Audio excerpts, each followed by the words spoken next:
ஆ ஆ ஆ அந்த தேவையில் பிடிச்சிட்டிங்களா? கிடச்சிட்டாண்ணா. நம்ம பட்டறையில் தான் வச்சுருக்கோம். நீங்கள் நம்ம பட்டறைக்கு வந்துடுங்க. சரி, சரக்கு எங்கன்னு தெரியணும், புரியுதா? ம், புரியுதுண்ணா.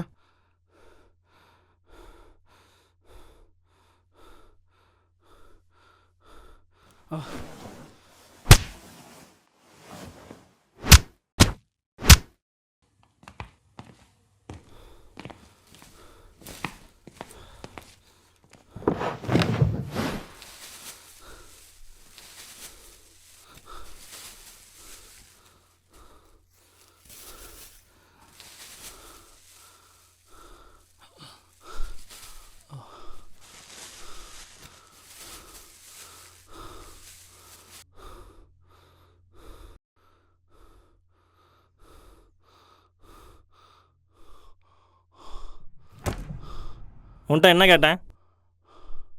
பீஃப் கிடைக்கலண்ணா.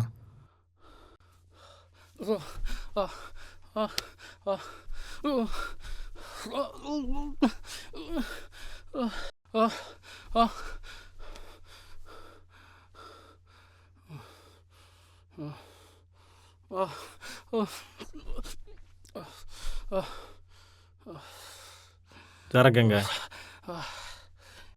நான் சொல்ல முடியாதுடா.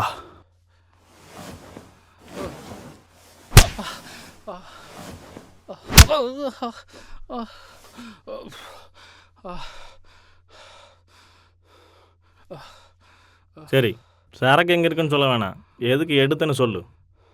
உங்ககிட்ட சொல்லணுன்னு எனக்கு ஒன்றும் அவசியமாக இல்லைடா. டேய், என்னடாச்சு உனக்கு? ஒழுங்கா சரக்கு எடுத்து கொடுத்துட்டு போடுறத பொறுக்கிட்டு காலை நக்கிட்டு தானே தெரிஞ்ச. இப்போ என்ன? நாங்கள் உசுரை கொடுத்து சரக்கு ஓட்டிகிட்டு வந்தா நீ நோகாமல் வாங்கி பையில் போட்டு போவ. நீ தின்னு போடுற மிச்சத்தை நாங்கள் எலும்பு கவர் மாதிரி கவிட்டு போகணுமா? என்னடா புறச்செல்லாம் பேசுகிற? நம்ம என்ன சமூக சேவையாக பண்ணுறோம்? உழைப்பை திருடிட்டா ஊறுகாய் நக்கிட்டான்ட்டு.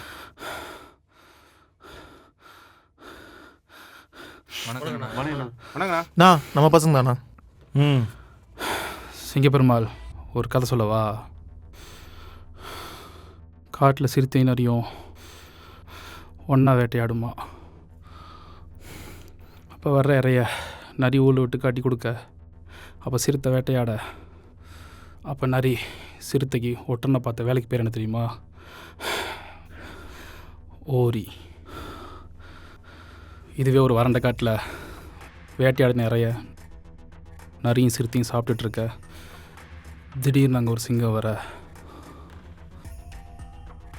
சிறுத்தை சிங்கத்தை பார்க்க நரி பயந்து நிற்க, சிங்கம் ஒரு தடவை கர்ஜிக்க நரி பயந்து ஓடிடும். சிறுத்தைக்கு தான் அடித்து இறைய விட்டுட்டு ஓட மனசு இல்லாமல்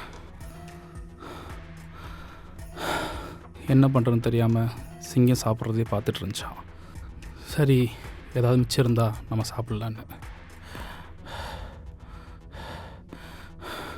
திடீர்னு ஓடி போன நரி தனக்கு சோறு போட்ட சிறுத்தைக்கு விசுவாசத்தை காட்ட தான் நரி கொடுத்து கூட்டிகிட்டு வந்து சிங்கத்தை சுற்று போட்டுச்சாமா.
ஒரு காட்டில் சிங்கத்தோட கர்ஜனை எவ்வளோ பயங்கரமாக இருந்தாலும், சிறுத்தையும் நரி என்ன தந்திரம் பண்ணாலும், முயல் மான்னு எத்தனை பேர் வந்து காடை செழிப்பாக அழகாக வச்சுருந்தாலும், ஒரு வேட்டைக்காரன் கால் பதிச்சா என்ன ஆனாலும், யாராக இருந்தாலும் அந்த காடு அவனுக்கு தான் சொந்தம்.